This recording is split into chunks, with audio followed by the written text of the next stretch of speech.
नमस्कार। मेरा नाम डॉक्टर विजय वच्छानी है। मैं गुर्दा रोग विशेषज्ञ किडनी स्पेशलिस्ट हूँ और भिलाई दुर्ग में प्रैक्टिस करता हूँ।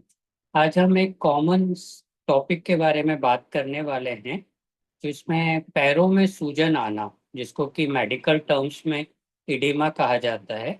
हम आज देखेंगे कि इसके कॉमन कारण क्या है, इसके किस तरीके से इसको जांच करके हम कंफर्म कर सकते हैं और हमें क्या इलाज इसके लिए करना चाहिए। तो जब भी हमें कभी पैरों में सूजन आती है तो कॉमनली हमारा ध्यान जाता है कि यह एक पाँव में है कि दोनों पाँव में है, और ये सूजन अचानक से पैदा हुई है कि धीरे धीरे करके बढ़ी है, और इसके साथ में दूसरे सिम्टम्स हमारे क्या हैं, जिससे कि हमें आइडिया लगता है कि इसका कारण क्या हो सकता है। अगर हम कॉमन कारणों के बारे में देखें तो जैसे शरीर में खून की अत्यधिक कमी होने पर जब हमारा हीमोग्लोबिन 5 से 7 ग्राम हो जाता है, उस समय भी पैरों में हल्की सूजन हो सकती है। शरीर में प्रोटीन की अत्यधिक कमी होने पर, जैसे एल्ब्यूमिन कम होने पर, शरीर पैरों में सूजन बहुत कॉमनली आ जाती है। थायराइड की बीमारियों में अगर हमारा थायराइड लेवल बहुत लो है तो हमारे पैरों में सूजन आती है। लिवर फेल्यूर के पेशेंट में प्रोटीन की कमी हो जाने की वजह से सूजन एक बहुत ही कॉमन सिम्टम्स होता है।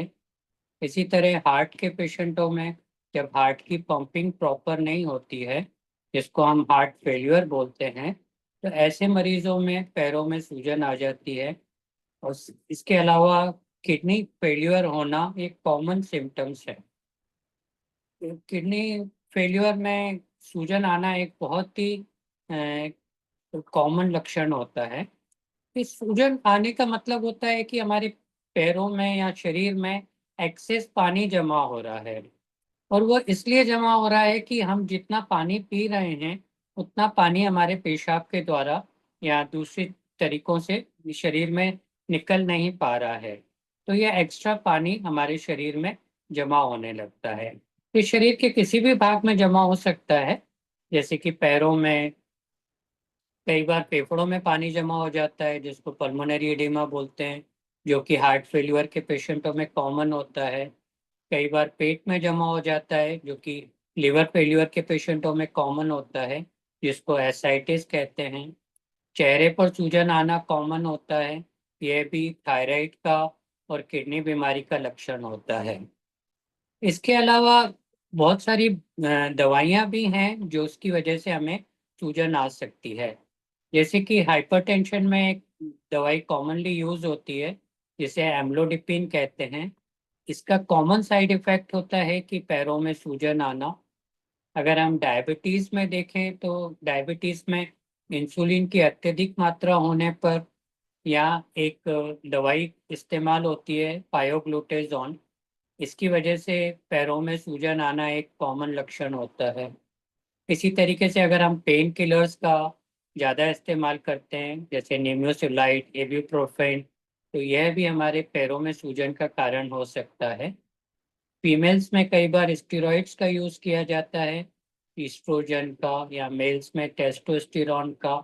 यह भी हमारे शरीर में पानी को ज़्यादा समय तक रोक कर रखती हैं, तो इसकी वजह से भी सूजन का कारण ये, हमें अपनी दवाइयों पर भी इसका ध्यान देना चाहिए। बहुत सारे पेशेंटों में एंजाइटी न्यूरोसिस की वजह से बहुत सारी एंटी साइकोटिक मेडिकेशंस चल रही होती हैं, वह भी एक सूजन का कारण होता है। तो जब भी हमें सूजन आती है शरीर में, या स्पेशली हम अभी पैरों के सूजन के बारे में बात कर रहे हैं, और वह भी कि जब हमारे दोनों पाँव में एक साथ सूजन आती है। अगर हमारे सिर्फ एक पाँव में सूजन आ रही है तो उसके कारण कुछ अलग होते हैं, उसमें लोकल कारण ज़्यादा इन्वॉल्व होते हैं। जैसे कि अगर हमारे पैरों में चोट लग जाए, या कुछ इंसेक्ट बाइट हो जाता है, तो मधुमक्खी काट लेती है, या हमारे पैरों की नसों में सूजन आ जाती है।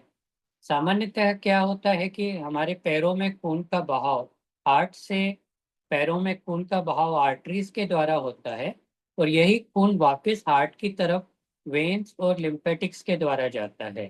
तो अगर हमें हमारे पैरों में वेन्स में अगर का फंक्शन नॉर्मल नहीं हो रहा है, वेन्स में सूजन आ जा रही है, तो इस कंडीशन को वेरिकोस वेन कहा जाता है, जो कि कॉमनली उन पेशेंटों में होती है जो बहुत लंबे समय तक खड़े होकर काम करते हैं, या बहुत लंबे समय तक जिनको सिटिंग वर्क होता है, जैसे कि कंडक्टर्स वर्क हो गए, या जब हम फ्लाइट में बहुत लंबे समय तक ट्रेवल करते हैं तो उस समय पर यह सूजन हो सकती है।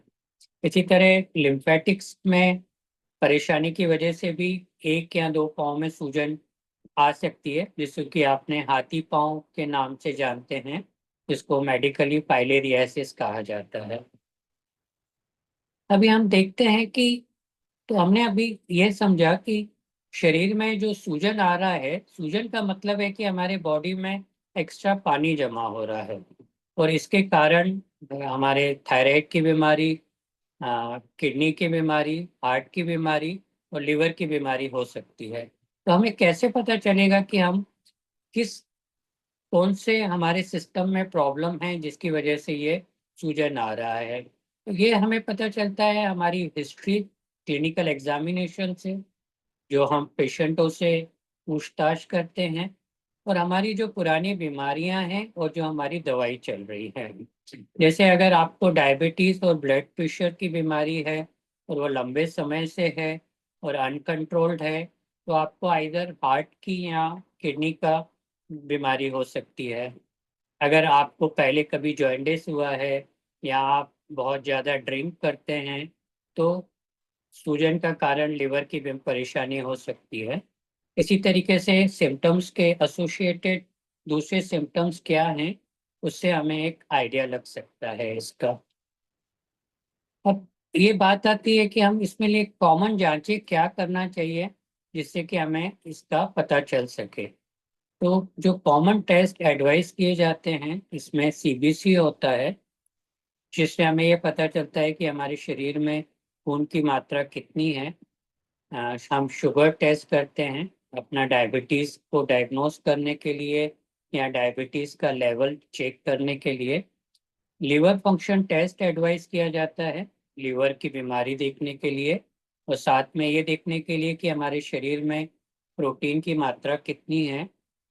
किडनी फंक्शन टेस्ट किया जाता है जिसमें यूरिया, क्रेाटिनिन, सोडियम, पोटेशियम आता है, जिससे हमें पता चलता है कि हमारी किडनी कितना काम कर रही है। इसके अलावा यूरिन का टेस्ट किया जाता है, कि बहुत सारी किडनी की बीमारियां ऐसे होती हैं इसमें यूरिन में प्रोटीन बहुत ज़्यादा मात्रा में जाता रहता है, जिसकी वजह से शरीर में प्रोटीन की कमी हो जाती है, और ये हमारे सूजन का कारण होता है। तो यूरिन में स्पेशली देखा जाता है कि प्रोटीन कितनी मात्रा में जा रहा है, या उसके साथ में यूरिन में ब्लड तो का रिसाव तो नहीं हो रहा है। इसके अलावा अगर आपको जैसे दूसरे सिम्टम्स हैं, जैसे आप ओबेसिटी है, स्मोकिंग करते हैं, आपको अनकंट्रोल डायबिटीज और ब्लड प्रेशर है, और साथ में अगर आपकी सांस फूलती है, चलने में परेशानी होती है, या तो ऐसे मरीजों में हार्ट का भी चेकअप कंपलसरी रहता है, जिसको हम ईसीजी और हार्ट की सोनोग्राफी, इकोकार्डियोग्राफी के द्वारा पता कर सकते हैं। तो यह कॉमन टेस्ट होते हैं जो, और इसके अलावा अगर सिम्टम्स इंडिकेट करते हैं तो थायराइड का टेस्ट भी एडवाइस किया जाता है, T3, T4 और TSH।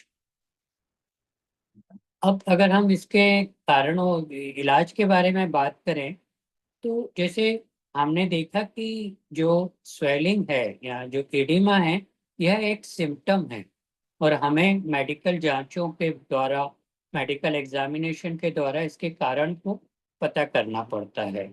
तो जो इलाज जब हम कारण का करते हैं तो सिम्टम्स अपने आप ठीक हो जाएगा।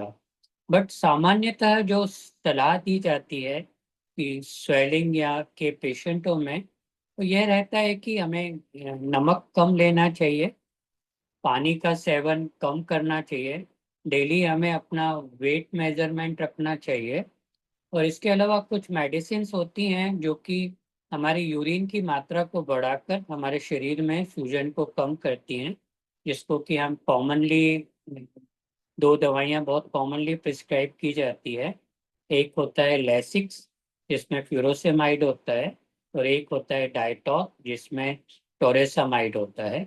कॉमनली टोरेसामाइड ड्रग्स को ज़्यादा प्रेफर किया जाता है क्योंकि ये दवाई का असर ज़्यादा समय तक रहता है और ज़्यादा होता है इसका असर। और जैसे हमने बात की कि मेन चीज है कि हमें उसका कारण जानना है और उस कारण का इलाज करना है। इसके अलावा अगर जैसे हमने बात की थी कि जो लोग लंबे समय तक खड़े रहते हैं या जिनका मूवमेंट्स कम होता है और उनके पैरों में अगर सूजन आती है, और अगर हमें देखने पर दिखाई देता है कि पैरों की नसों में मोटापा आ गया है, उसमें फूल गई हैं, ऐसे मरीजों में वेरिकोस वेन कहते हैं इस कंडीशन को। तो ऐसे मरीजों को कॉमनली एक्सरसाइजेज ज़्यादा करना चाहिए और कंप्रेशन स्टॉकिंग यूज करना चाहिए, जिससे कि हमारे पैरों में जो खून का बहाव रुक गया है वो नीचे से ऊपर की तरफ सामान्यतः हो सके। और ऐसे मरीजों में रात को पैर के नीचे 2 या तकिया 3 तकिया रखकर सोने की भी सलाह दी जाती है, ताकि जो पैरों में जो पानी एक्स्ट्रा जमा हो गया है वो ग्रेविटी के थ्रू वापस हमारे हार्ट की तरफ उसका मूवमेंट नॉर्मल हो जाए। मैं गुर्दा रोग विशेषज्ञ हूँ, तो मैं स्पेसिफिकली किडनी के प्रॉब्लम के बारे में बात करेंगे हम। कि अगर आपको डायबिटीज है, ब्लड प्रेशर है, ये दो मेन बीमारियां हैं जो कि ऑलमोस्ट 70% रिस्पॉन्सिबल होती है किडनी प्रॉब्लम के लिए। इसमें डायबिटीज ऑलमोस्ट 40% केसेस में डायबिटीज की वजह से किडनी का प्रॉब्लम हो जाता है, और 30% केसेस में ब्लड प्रेशर की वजह से होता है। तो अगर आपको मोटापा है, अनकंट्रोल्ड शुगर और डायबिटीज है, तो आपको ईयरली किडनी के स्क्रीनिंग टेस्ट कंपलसरी कराना चाहिए। ये कॉमन जो टेस्ट होता है उसे हम यूरिया और क्रेाटिनिन के नाम से जानते हैं। क्रेाटिनिन के मामले में एक विशेषता है कि नॉर्मली इसका लेवल फीमेल्स में 0.6 to 1.2 1 तक रहता है, 1.1 तक, और मेल्स में 0.6 to 1.2 1.3 तक रहता है। ये अपर लिमिट लैब्स पर डिपेंड करती है। कॉमनली कई बार जब अगर हमें टेस्ट में अगर हमें मिलता है कि हमारा रिपोर्ट 1.5 या 1.6 है, तो हमें लगता है कि ये तो जस्ट 0.2 और 0.3 मिलीग्राम ही बढ़ा है, तो इसके लिए हमें कुछ ज़्यादा टेंशन करने की ज़रूरत नहीं है। बट वास्तविकता ये होती है कि किडनी के बीमारी में क्रेाटिनिन का बढ़ना तभी शुरू होता है जब किडनी ऑलमोस्ट 30 to 35% तक कमजोर हो जाती है, और शुरुआती तौर में 0.2 0.3 मिलीग्राम का राइज भी बहुत सिग्निफिकेंट होता है। तो दूसरा जो कॉमन टेस्ट होता है वो यूरिन रूटीन है। यूरिन में हम अगर आपका क्रेाटिनिन नॉर्मल भी है तो भी यूरिन टेस्ट करवाना कंपलसरी रहता है, क्योंकि शुरुआती तौर पर ब्लड प्रेशर या डायबिटीज के असर को यूरिन के टेस्ट के द्वारा ही डिटेक्ट किया जा सकता है। इसमें हम स्पेशली देखते हैं कि आपके यूरिन में प्रोटीन तो नहीं जा रहा है, या आपके यूरिन में आरबीसीज या ब्लड तो नहीं है। हाँ, अगर इसके यूरिन में दो तरीके के टेस्ट होते हैं, एक रूटीन टेस्ट होता है और एक माइक्राल टेस्ट होता है। अगर आपका यूरिन रूटीन टेस्ट नॉर्मल है तो, और अगर आपको सूजन आ रही है तो इस केस में भी आपको माइक्राल टेस्ट करवाना चाहिए, जिसमें कि हम शुरुआती तौर पर यूरिन में अगर प्रोटीन की मात्रा 500 मिलीग्राम से कम होती है तो वो माइक्राल टेस्ट के द्वारा डिटेक्ट किया कर सकते हैं उसको। और उसके फिर प्रॉपर ट्रीटमेंट को, उसके कारण को, जैसे कि डायबिटीज को, ब्लड प्रेशर को, हार्ट प्रॉब्लम को, उसकी स्पेसिफिक दवाइयों के द्वारा और अप्रोप्रिएट मात्रा के द्वारा हम उसको इजीली कंट्रोल कर सकते हैं, ताकि वो बीमारी फ्यूचर में और ज़्यादा आगे ना बढ़े। Thank you.